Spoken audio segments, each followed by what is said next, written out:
Nous allons continuer un peu l'étude pour comprendre les nouvelles positions qu'on a en Jésus, les nouveaux statuts que ça nous a donnés. Le fait qu'on accepte Jésus, pécheur comme on était, ne méritant absolument rien. Mais le fait qu'on accepte Jésus, ça nous a ouvert la porte à toutes sortes de bénédictions spirituelles dans les lieux célestes. Tout est là à notre disposition à cause qu'on est devenu une nouvelle création, une nouvelle créature. Là, il y a un paquet de statuts, de nouvelles positions qu'on reçoit en Jésus. Des choses que c'est déclaré par Dieu, maintenant tu es telle affaire. Puis on en a plusieurs à regarder. On en regarde un autre. On a regardé déjà qu'on était une nouvelle créature, puis à cause de ça, ça nous a permis d'être enfants de Dieu. C'est important. Statut d'enfant de Dieu. Je suis un enfant de Dieu. Vous êtes des enfants de Dieu. Les fils et les filles de Dieu, appelés à devenir des hommes et des femmes de Dieu. C'est extraordinaire. Mais un autre statut qu'on regarde aujourd'hui, à cause de l'œuvre de Jésus-Christ, nous sommes, grâce au Christ, devenus le temple de Dieu. Ce qu'on va voir aujourd'hui, c'est pas banal, c'est pas léger.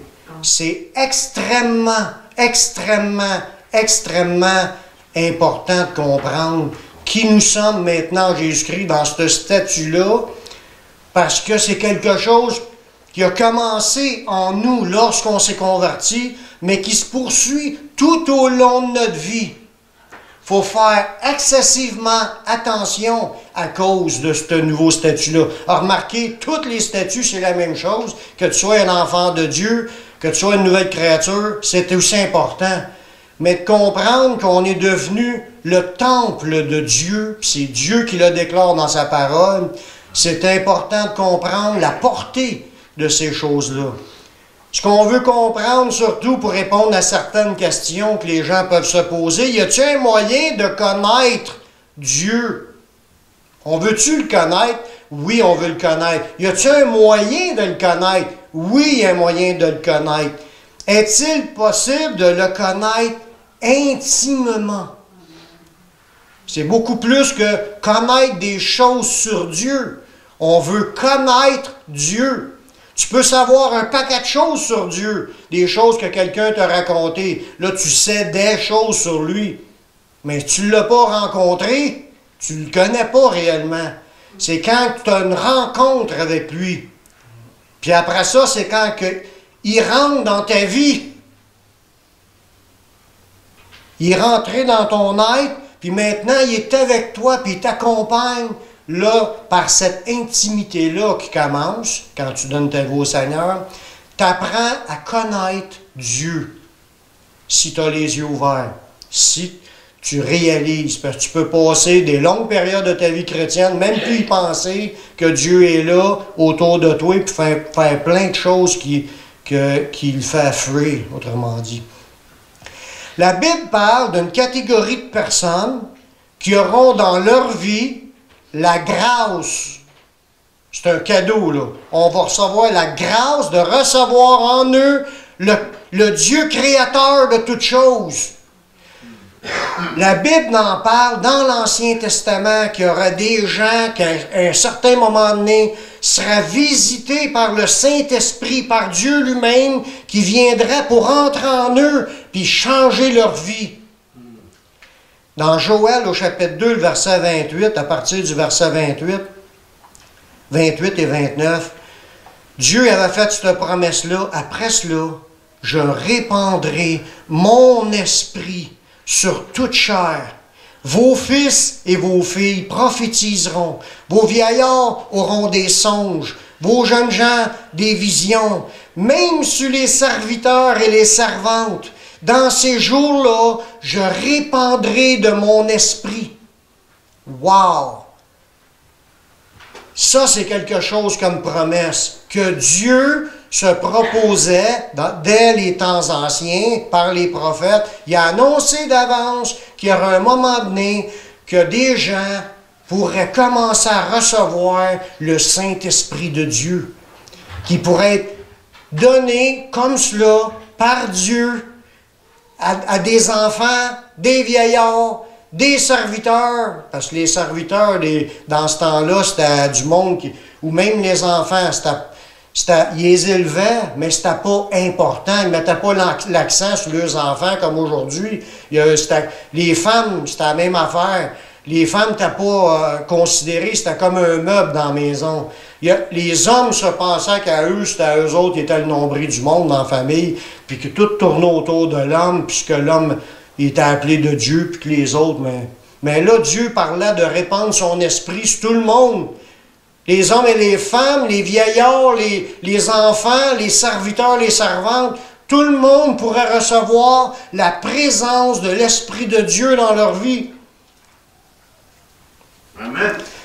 Jésus en a parlé, lui, avec. Jésus, quand il était avec ses disciples, Jésus a confirmé cela. Il a dit que la présence du Saint-Esprit a été promise, que ce sera une promesse que Jésus a faite, puis ça avait pour but que l'Esprit de Dieu demeure éternellement dans ces gens-là qui le recevraient.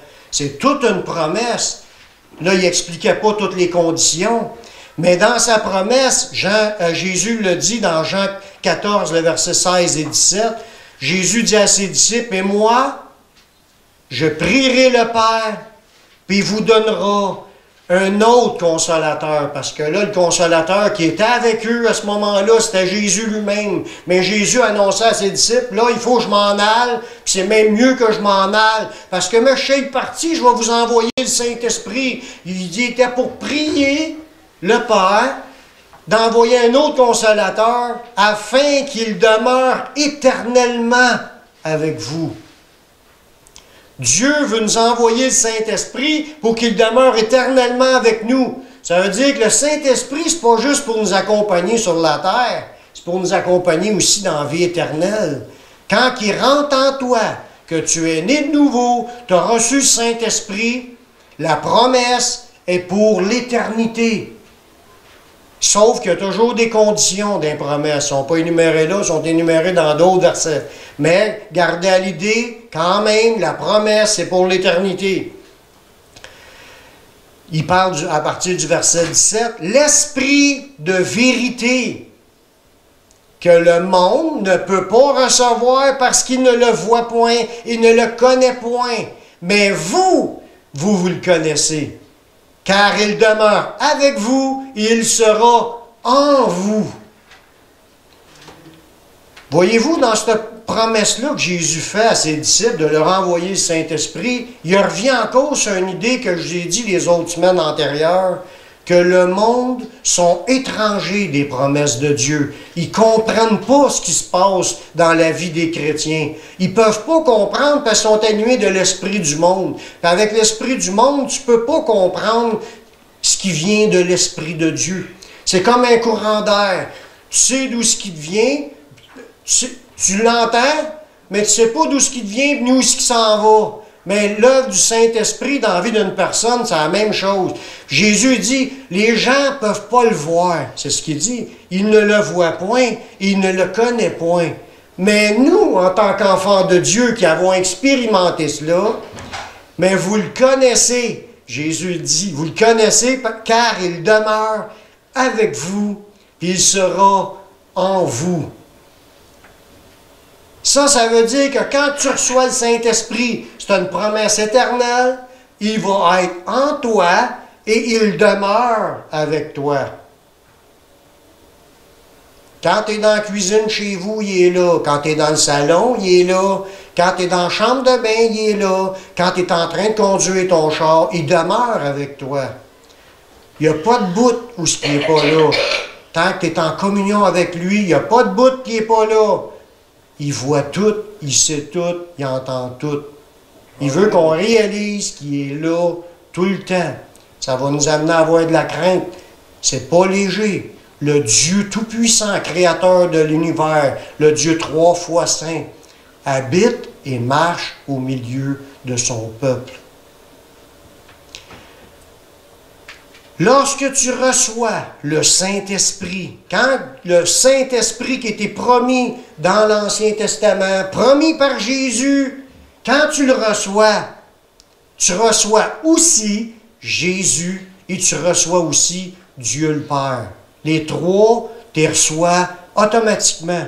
Dans Jean 14, le verset 18 à 20, Jésus est encore en train d'enseigner ses disciples, de 18 à 20.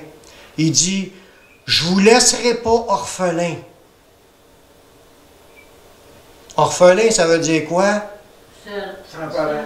Sans parents, seul dans la vie. Jésus dit, je ne vous laisserai pas tout seul dans la vie. Je viendrai à vous. Amen. Jésus lui-même a dit à ses disciples qu'il était pour rentrer en eux. Wow! Eux autres, ils n'avaient pas entendu parler cela dans cette façon-là. Jésus est en train de dire qu'il était le Saint-Esprit. Puis le verset 19, « Encore un peu de temps, et le monde ne me verra plus, mais vous, vous me verrez, car je vis, et vous vivrez aussi. En ce jour-là, vous connaîtrez que je suis en mon Père, et que vous êtes en moi, et que je suis en vous. » Quand tu reçois le Saint-Esprit, Jésus dit qu'il est dans le Père, puis Jésus dit qu'il va être en nous. Quand tu reçois le Saint-Esprit, tu reçois Jésus, puis tu reçois Dieu le Père. Wow!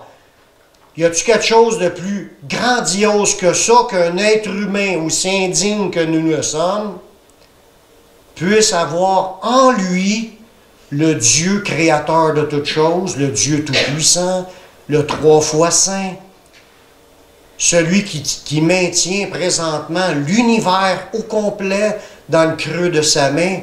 On peut s'imaginer sa grandeur. Tout est créé en lui. On peut s'imaginer la portée de sa grandeur et de sa puissance. Puis ce Dieu-là a décidé de venir faire sa demeure en nous. Tout un trésor, ça. Oui, c'est vrai. Puis il faut le comprendre sérieusement parce que vous allez le voir que je veux dire, bon, vous mentionner tantôt. Comment nous, les hommes pécheurs, comme nous sommes, là, morts vivants, parce qu'avant de venir à Jésus, avant de le recevoir, morts vivants, dominés par le diable, pouvons-nous recevoir Dieu en nous?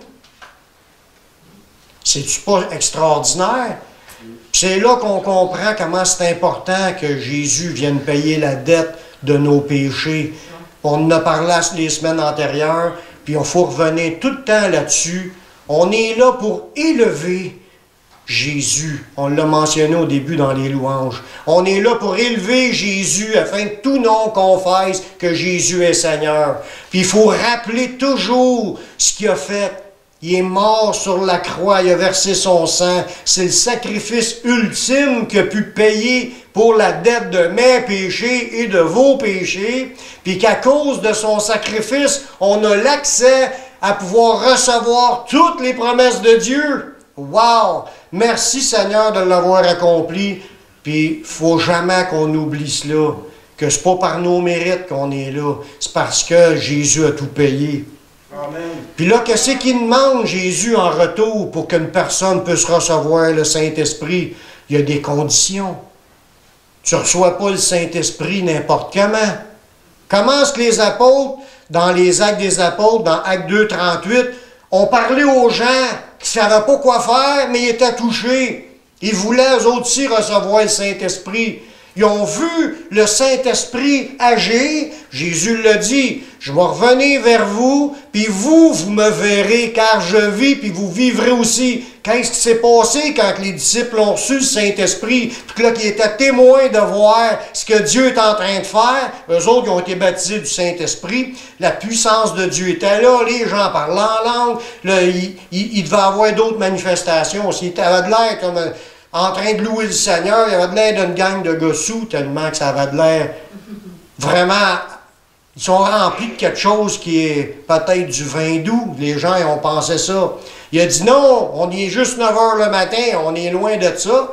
On est tous remplis du Saint-Esprit. C'était la promesse de Joël de le recevoir, que Dieu répandrait son esprit sur toute chair. la promesse que je vous ai lue tantôt au début. Puis là, il dit, vous avez crucifié Jésus, puis Dieu l'a sauvé, il l'a délivré de la mort, etc. Il a expliqué ça à 3000 personnes, puis tout le monde t'a touché en entendant cela, parce que le Saint-Esprit, il était là pour les amener à la repentance. Tout le monde pleurait. Puis là, il se demandait, qu'est-ce qu'on va faire pour l'avoir, nous aussi? Hommes, frères, que ferons-nous? Pierre leur a dit, repentez-vous, et que chacun de vous soit baptisé au nom de Jésus-Christ pour le pardon de vos péchés, et vous recevrez le don du Saint-Esprit. Fait que tu peux recevoir le Saint-Esprit, ça t'est disponible. Jésus a tout accompli. Tout ce que tu as à faire, c'est déjà gros. Repens-toi. Regrette le mal que tu es en train de faire. Aie le désir, le cœur de changer de vie. Faut que tu veuilles changer de vie. Faut plus que tu veuilles rester comme tu étais. Faut que tu te repentes. Puis là, tu t'engages à suivre Jésus. Là, tu vas être pardonné. Ton engagement, tes premiers pas vont être « fais-toi baptiser » pour démontrer que tu veux t'engager à suivre Jésus. Ta repentance, ça commence là. C'est ce que les gens ont fait. Puis les gens ils ont reçu le Saint-Esprit puis ont été sauvés. L'Esprit de Dieu est entré dans ces gens-là. Puis c'est là que la nouvelle vie commence. Comme c'est écrit dans Jean chapitre 3, le verset 6, quand Jésus est en train d'enseigner à Nicodème pour y expliquer, il faut que tu naisses de nouveau.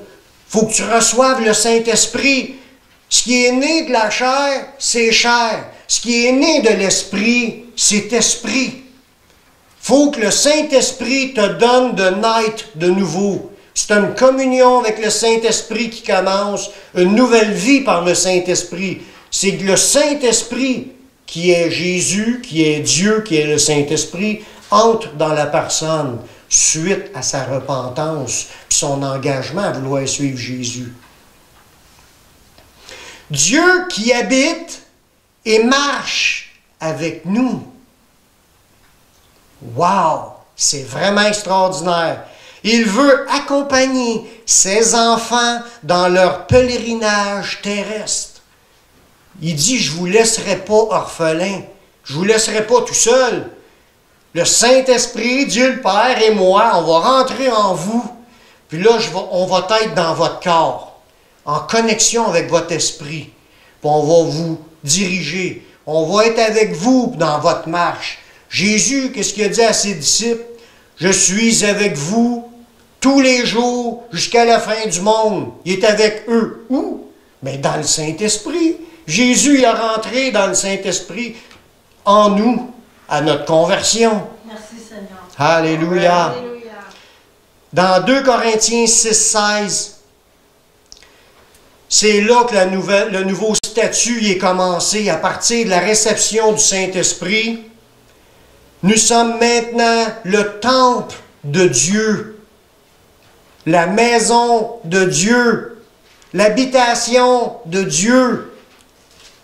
Il nous dit dans 2 Corinthiens 6,16, « Car nous sommes le temple du Dieu vivant. » Être son temple, c'est pas une bâtisse qui est sa maison. C'est notre corps qui est sa maison. Nous sommes, tous les croyants, nous sommes le temple du Dieu vivant. Comme Dieu l'a dit, « J'habiterai et je marcherai au milieu d'eux. Je serai leur Dieu, et ils seront mon peuple. » Amen. Gloire à Dieu. Dieu, il est là aujourd'hui. Il est ici. Il est au milieu de nous. Il est en nous. Il faut comprendre ça, là. C'est bien plus. Dieu le sait comme s'il serait loin. Non, Dieu il sait bien plus que ça. Il est toujours à côté de nous. Puis il est toujours en nous. Amen. Il dit qu'il veut habiter, marcher au milieu de nous, puis il veut être notre Dieu. Un contact intime, une relation intime qui a commencé lors de notre conversion. On commence à plus que savoir qu'il est là. Nous le savons parce que nous l'expérimentons qu'il est là. il y a plusieurs facettes de manière qu'il communique. Il parle, il nous instruit, il nous dirige, il nous montre la voie, il nous délivre, il nous guérit, il nous répond à nos prières, il montre des signes. Il y a toutes sortes de manières qu'il montre qu'il est toujours là. Comme David a dit dans le psaume 23, « Ta houlette et ton bâton me rassurent. » Tu te sens toujours rassuré par la présence de Dieu. Tu sens, tu sais qu'il est là. Tu as la conscience qu'il est là.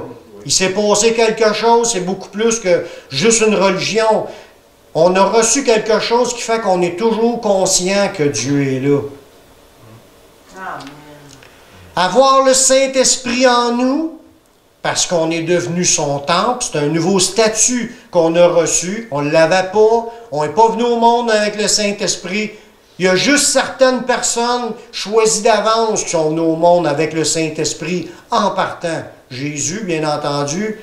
Il y en a un autre qu'on sait, c'est Jean-Baptiste.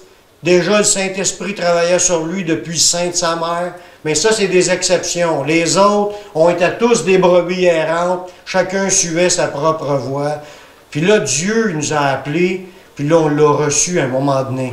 Puis là, notre vie a changé à partir de ce moment-là. Merci, Seigneur. Mais avoir le Saint-Esprit en nous, ça nous implique dans une grande responsabilité. C'est grave, là. C'est pas léger. C'est grave. Dieu, 3 fois saint, est venu habiter dans des êtres pécheurs. Il a pardonné nos péchés, mais on en refait encore d'autres. Il y a quelque chose dans notre relation, il ne faut quand même pas négliger. Il ne faut pas l'oublier qui est là. Ça va nous porter à avoir plus de crainte, peut-être, plus le désir de vouloir se sanctifier, plus le désir de vouloir apprendre à le connaître encore plus, pouvoir apprendre encore plus sa parole, de vouloir marcher d'une manière qui lui soit agréable, parce on veut-tu être obligé de demander pardon à tous les 2 minutes parce qu'on passe notre temps à refaire des péchés? À un moment donné, il faut apprendre à marcher. Il y a une responsabilité d'être le temple de Dieu. Le monde nous regarde aller. Il nous voit, qu'est-ce qu'on fait, qu'est-ce qu'on dit. Puis ils peuvent voir si vraiment l'Esprit de Dieu y est là ou si on ne joue pas une comédie puis on est des acteurs puis en réalité on ne l'est pas vraiment. Une des responsabilités, nous devons apprendre à rechercher, à glorifier Dieu avec ce que l'on a reçu. Quand tu es un enfant de Dieu, tu as un titre, tu as un statut. C'est comme si un policier de Montréal, mettons un policier de Beauharnois, un policier qui travaille pour la police, il représente l'autorité. Là, tu verras la police aller faire un vol. Là, tu dirais, wow, qu'est-ce que c'est ça? C'est le monde à l'envers. Ça se peut pas qu'un policier aille faire un vol.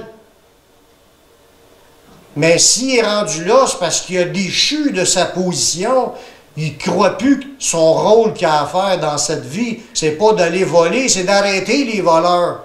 Voyez-vous, quand tu as une position, tu as le titre, tu as été engagé par le groupement de la police d'un territoire, puis tu as des choses à faire à cause des policiers, mais tu patrouilles, puis tu regardes les infractions qui peuvent se faire, puis tu interviens. C'est ton rôle pour faire régner la justice, pour être un agent de la paix.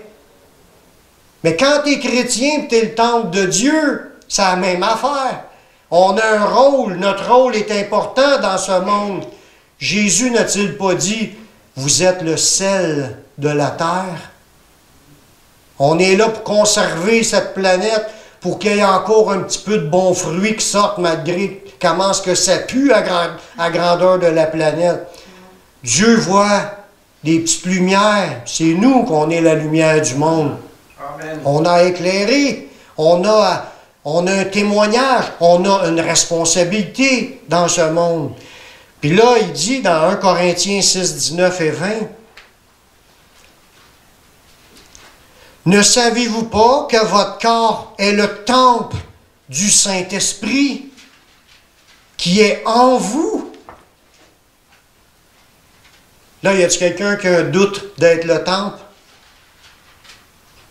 Ne le savez-vous pas? Vous êtes le temple du Saint-Esprit qui habite en vous.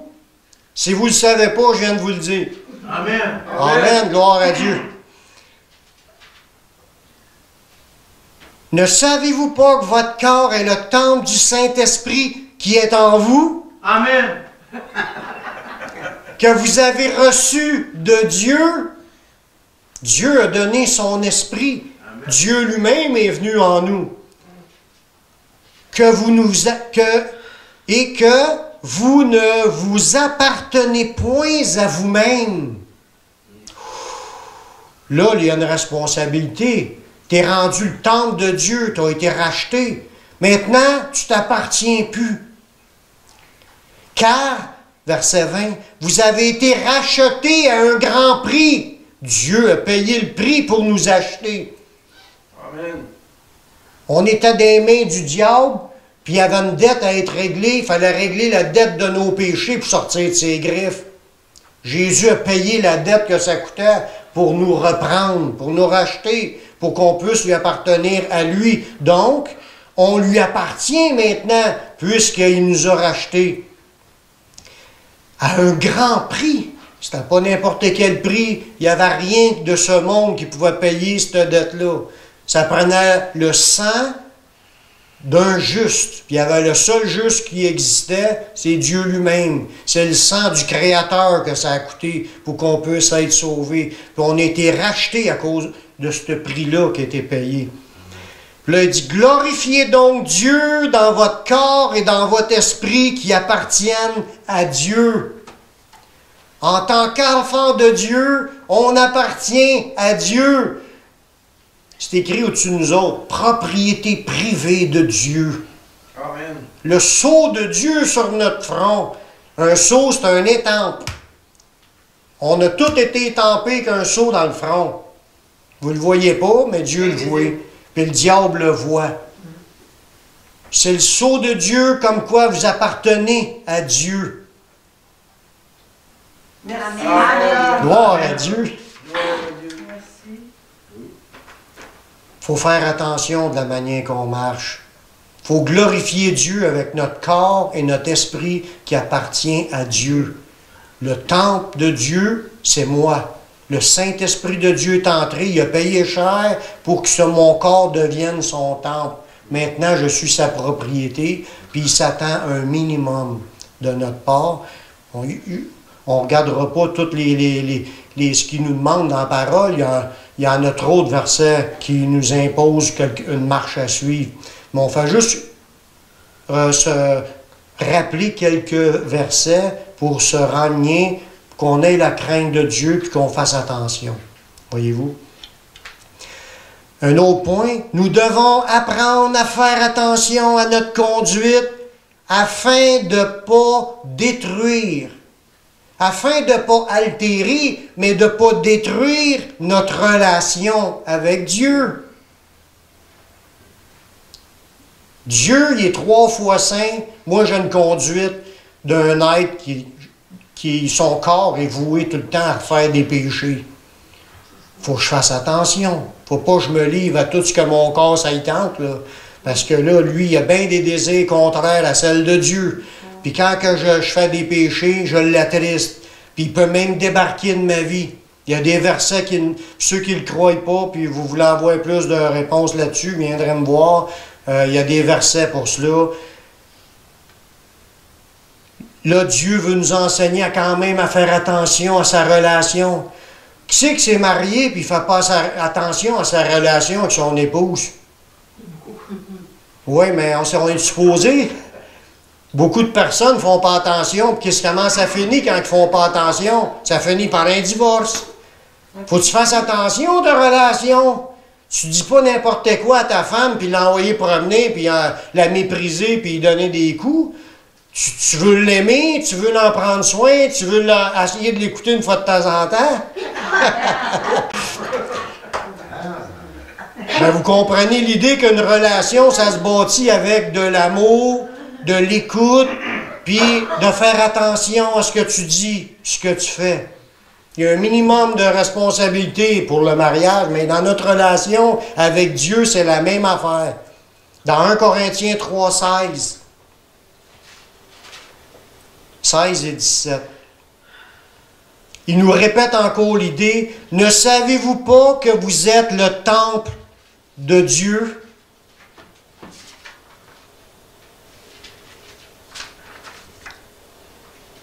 Et que l'Esprit de Dieu habite en vous. Si quelqu'un détruit le temple de Dieu, Dieu le détruira. Car le temple de Dieu est saint et c'est ce que vous êtes. Nous sommes le temple où ce que Dieu habite. Dieu est en nous. Si quelqu'un détruit le temple, Dieu va le détruire. Amen. Amen. Savez-vous dans quel contexte que c'est écrit? Souvent, on pense toujours, comme réflexe qu'on entend souvent, que si quelqu'un nous fait du mal, mais il a attaqué le temple, puis que là, Dieu va y remettre. Mais ce n'est pas dans ce contexte-là que c'est écrit. Ce verset-là est écrit juste quelques versets avant. Ça nous dit que si quelqu'un bâtit sur le fondement, il va être sauvé. Mais si il bâtit avec l'or, du chaume, puis du bois, puis toute la quête sur les œuvres de ce monde, mais il y a le fondement, mais il va être sauvé, mais comme au travers du feu. Puis là, il nous demande, dans ce verset-là, parce qu'en réalité, le but de cela, c'est de ne pas te déconnecter de ta relation avec Dieu parce que tu rechercherais le péché. Il est en train de nous parler que nous sommes responsables de notre communion avec Dieu et nous devons marcher de façon à l'entretenir pour que notre temple se maintienne temple. Parce que là, il est en train de dire qu'il y en a qui ont la foi, mais pour avoir la foi, commencer à bâtir juste les choses du monde en ayant la foi. Il va être sauvé pareil, mais qu'il y en a d'autres qu'eux, ils détruiraient le temple parce que leur vie ne ferait pas attention. Puis ils marcheraient dans le péché, puis ils se détruiraient eux-mêmes le temple. Voyez-vous? C'est dans ce contexte-là qu'a été écrit ce verset-là. Ça regarde premièrement le propriétaire de ce temple-là, qui est Dieu, avec le propriétaire de celui qui l'a, c'est nous.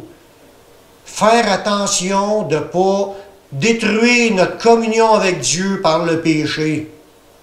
Parce que s'il y a des gens qui s'en foutent, puis ils débarquent de leur foi en Jésus, mais ils viennent de détruire le temple, puis ça va être comme les autres versets que c'est en train de dire.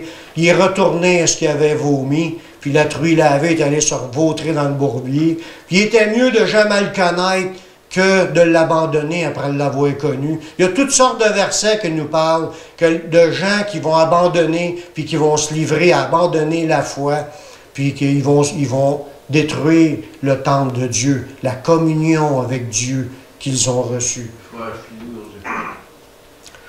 Une autre responsabilité, qu'est-ce qui est là, c'est le côté bénissant de notre responsabilité.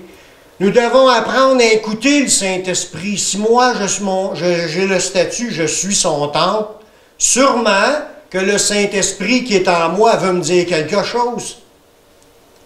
Le Saint-Esprit parle régulièrement à travers les messages, à travers sa parole, à travers les prophètes, à travers les frères et sœurs. Le Saint-Esprit travaille, puis il veut nous parler pour nous emmener plus proches, plus en communion, plus saints, plus dans le service. Il veut nous équiper, il fait une œuvre en nous. Mais il veut nous apprendre à l'écouter, il veut nous parler, puis il veut qu'on retransmette ses messages.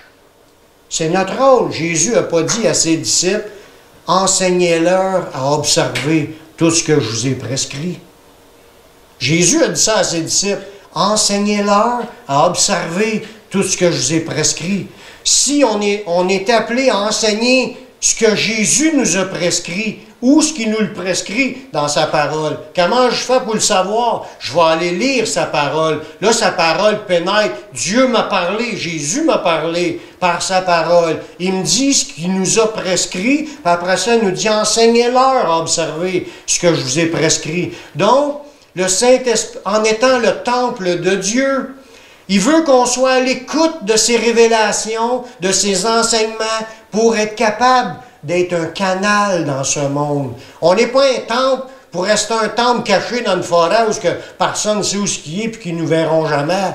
Non, on est un temple où ce que Dieu habite pour être visible aux yeux du monde, pour que le monde puisse venir puiser ce qu'il sort de Dieu qui est en nous. 1 Corinthiens 2, 12 à 13. Or, nous n'avons pas reçu l'Esprit du monde, si on l'avait déjà. Mais quand tu te convertis, c'est l'Esprit de Dieu que tu reçois. Mais l'Esprit qui vient de Dieu, afin, voyez-vous, il y a un afin. Ça veut dire qu'il y a un but pourquoi que l'Esprit de Dieu est entré en moi. Il y a un afin. Afin que nous connaissions les choses que Dieu nous a données par sa grâce. Ça veut dire, le Saint-Esprit est entré en moi afin que je connaisse les choses que Dieu m'a données. Parce que quand tu acceptes Jésus, tu ne comprends pas. Tu ne comprends pas en profondeur tout ce que Dieu t'a donné. Mais afin que tu connaisses que ce que Dieu t'a donné, il t'a donné le Saint-Esprit. Il veut t'enseigner toutes choses. Il veut te les révéler. Fait que c'est important d'être attentif à tout ce qu'il nous enseigne. Tu as reçu le Saint-Esprit en toi afin que tu puisses connaître ce que Dieu a pour toi. Dans toutes ses promesses, dans toutes ses applications, aussi dans sa manière de vivre, la manière d'être. Dieu il a fait de toi une nouvelle créature, puis il y a plein de choses à nous révéler. Puis il fallait qu'il vienne en nous pour les faire et nous enseigner. Alors regardez bien. Qu'est-ce qu'il nous dit? Afin qu'on connaisse les choses que Dieu nous a données. L'Esprit est venu de Dieu afin que je les connaisse. Et nous en parlons avec des discours qu'enseignent, non avec la sagesse humaine, mais avec ceux qu'enseigne l'Esprit, employant un langage spirituel pour les choses spirituelles. Il dit, on a reçu le Saint-Esprit pour connaître, puis là il dit, nous en parlons. Donc, tout ce qu'on apprend sur Dieu, le but, c'est qu'on soit des gens qui abreuvent les autres. Qu'on puisse laisser couler ce que Dieu nous a déversé en nous. Notre connaissance, nos instructions, notre expérience de notre communion avec Dieu. Parce qu'on veut tous grandir. On veut tous se fortifier dans le Seigneur. Puis on va en voir d'autres études à ce niveau-là. Dieu veut se servir de son temple pour rejoindre les autres temples. Il y a comme une connexion qui se fait entre chacun de nous, parce que nous sommes tous comme des pierres ajoutées une à l'autre pour faire un édifice spirituel. Prenons au sérieux notre relation avec le Créateur. Prenons ça au sérieux, ce n'est pas des farces. C'est précieux. Puis Dieu, dans Jacques 4,5, Dieu nous dit, c'est avec jalousie que Dieu chérit l'Esprit qu'il a fait habiter en nous. Dieu aime son Saint-Esprit. Il était avec lui de toute éternité. C'est lui aussi, c'est lui-même, c'est Jésus, c'est le Saint-Esprit qui sont là de toute éternité, puis qui sont 3 fois saints. Puis c'est avec jalousie qu'il nous a donné son Esprit pour le mettre en nous. Faut vraiment marcher dans la crainte du Seigneur, puis pas dans être haut sur la crainte, puis avoir peur de se faire frapper, mais d'une crainte, de respect, puis de vouloir faire ce que Dieu demande, puis ce que Dieu aime. Le faire avec empressement, le faire avec dévouement, le faire avec joie, mais en faisant attention de pas faire des affaires qui l'offensent, puis si on en fait, bon, il demande pardon. Voyez-vous? Il veut que nous soyons remplis continuellement de la présence de son Saint-Esprit. On ne l'est pas automatiquement toujours rempli.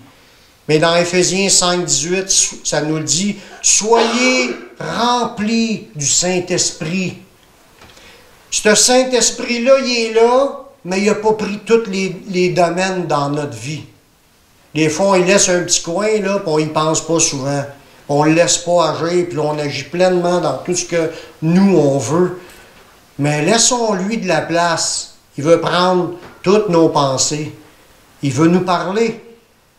Il veut prendre notre bouche. Il veut parler à travers de nous. Il veut prendre notre corps. Il veut aider les autres. Il veut nous utiliser dans la prière. Il veut prier pour les autres. Il veut qu'on communique. Il veut qu'on le laisse passer. Mais il faut en être rempli.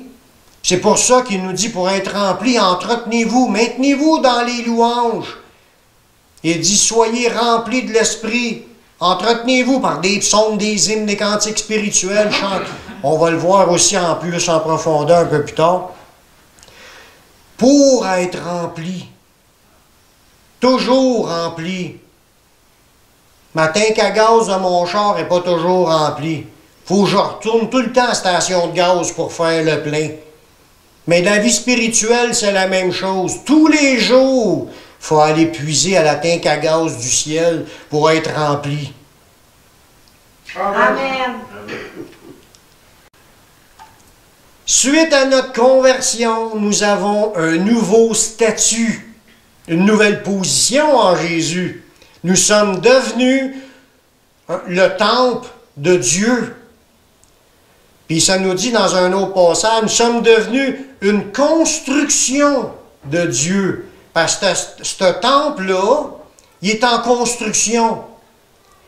En rentrant, il commence à la travailler, à la construire, pour que ce temple-là devienne de plus en plus beau. Dans 1 Corinthiens 3,9, ça dit, vous êtes le champ de Dieu. Le champ, un champ où ce qui pousse des choses. Vous êtes l'édifice de Dieu. Puis le mot édifice, dans le grec, là, le mot qu'il y a là, c'est édifice, ça voulait dire édifier ou construction. Vous êtes une construction de Dieu. C'est là qu'on voit que celui qui est en Christ, il est une nouvelle créature, une nouvelle création, une nouvelle construction de Dieu, une nouvelle habitation en construction, parce que Dieu, il fait de toi son temple, puis tu es en construction, en développement. Tu n'es pas rendu 100% bien beau, spirituellement parlant, en commençant, mais il commence un œuvre. Puis même, je dirais qu'au début aussi, tu n'es pas toujours utilisé. Tu peux être là, puis pas t'impliquer, tu ne comprends pas encore. Mais la construction se développe, puis là, il t'équipe, puis il te modèle, puis il te donne des dons, puis des responsabilités, puis tu te développes, puis tu t'impliques. Fait que tu deviens de plus en plus utile pour son service, voyez-vous. On est en développement toute notre vie. Ceux qui ont reçu des talents, il y en a un qui en avait 5, il y en a un qui en avait 2, un qui en avait 1. Puis ça dit, ils avaient tous reçu selon leur capacité. Puis à la fin de leur vie, ils avaient tous le double, sauf le dernier que lui, il l'avait enterré, ça n'a rien changé. Mais tu commences avec une capacité, puis Dieu augmente tes capacités, il donne de nouveaux dons, puis il t'utilise de plus en plus. Puis Jésus nous appelle à être fidèles dans les petites choses, on en veut les plus grandes. Amen. Amen. En étant une construction de Dieu pour être son temple, pour être sa maison. Éphésiens 2, 21-22, ça nous dit, en Jésus, en lui, en Jésus, tout l'édifice, parce qu'on est un édifice en construction, chacun de nous, on est une pierre de cette construction-là, de l'ensemble de l'Église qui est son temple. C'est pas juste une personne tout seul dans son coin qui est le temple, puis qu'il y a tout en lui, non. C'est l'ensemble de chacun de nous. Il dit, en Jésus, tout l'édifice est bien coordonné, s'élève pour être un temple saint dans le Seigneur. En lui, vous êtes édifiés, construits par Dieu, pour être une habitation de Dieu en esprit. Puis là, Dieu nous appelle à nous approcher de lui. Il y en a qui sont venus à Jésus, mais ils ne sont plus aussi proches qu'ils l'ont déjà été, parce qu'ils ont négligé des éléments à maintenir cette relation-là, puis ils l'ont peut-être altéré, cette relation-là, ou même détruite. Tu peux devenir chrétien puis être déclaré mort devant Dieu, mais Dieu nous appelle pour qu'on se reconnecte. L'enfant prodigue, quand il est revenu vers son père, il a dit « Mon fils qui était mort est revenu à la vie ». Fait qu'il y a toujours une possibilité, tant que tu n'as pas été dans la voie de non-retour, il y a toujours une possibilité de pouvoir revenir au Seigneur, puis de rétablir cette communion-là avec le Seigneur, puis de pouvoir vivre pleinement ce que le Saint-Esprit veut faire en toi, puis de te renouveler complètement. De continuer, Dieu va refaire ce qui a été démoli, il va te reconstruire pour que tu fasses encore partie de l'habitation de Dieu. Dieu veut encore briller dans les chandelles qui se sont éteintes. Il nous appelle à nous approcher de lui par la foi. Il faut croire qu'il l'a dit. À cause qu'il l'a dit, tu as le droit d'y croire. Même si tu ne l'as jamais accepté, tu as le droit d'y croire, tu peux faire partie du temple de Dieu. Tu peux recevoir le pardon de tes péchés, tu peux recevoir le Saint-Esprit et tu peux être greffé à son corps, qui est l'Église. Afin que tu deviennes toi aussi, celui qui a été rejeté ou que celui qui ne l'a jamais reçu, une pierre précieuse à son temple. Parce que son temple est formé de pierres. Chacun de nous, on est comme une pierre. Puis quand on est en contact avec le Seigneur, on est tous connectés à cette même pierre-là. On est son temple. On a chacun notre place dans son temple. Dans 1 Pierre 2, 4, 5, ça nous dit « Approchez-vous de lui, pierre vivante, rejetée par les hommes, mais choisie et précieuse devant Dieu. » Nous sommes des pierres choisies, mais des pierres précieuses. On est précieux aux yeux du Seigneur. Il n'y a pas un seul de ces temples que Dieu veut le voir prendre le chemin de la perdition. Dieu veut tout voir ses brebis. Il dit, il laisse les 99 pour aller chercher celle qui s'est perdue. Fait qu'il veut tout voir ses brebis en communion avec lui. Ces pierres vivantes, toutes connectées pour former ce temple-là. Puis il dit, vous-même, comme des pierres vivantes, édifiez-vous pour former une maison spirituelle. Dieu nous appelle, puis je sais que Dieu appelle des gens à travers ce message-là. Dieu vous appelle à vous reconnecter au Seigneur. Dieu vous appelle à, si vous ne l'avez jamais fait, vous n'avez jamais accepté Jésus comme votre sauveur, il vous appelle à y donner votre vie, à vous repentir, puis à l'accepter comme votre sauveur, à le confesser, à laisser rentrer le Saint-Esprit en vous, puis vous allez être devenu son temple. Je vais faire une prière pour ceux qui se sentent loin du Seigneur. C'est la même prière que tu te sentes loin du Seigneur ou si tu veux accepter le Seigneur. C'est toujours par la repentance. Faites cette prière avec moi. Père, je reconnais que je suis un pécheur. Je reconnais que je suis perdu. Mais je sais que Jésus est mort sur la croix. Il a versé son sang pour pardonner mes péchés. J'accepte Jésus comme mon sauveur, comme mon Seigneur. Prends ma vie, je la donne. Je veux te suivre, je veux te servir tous les jours de ma vie. Et donne-moi ton Saint-Esprit pour qu'il me conduise dans la voie de la vie éternelle. Amen.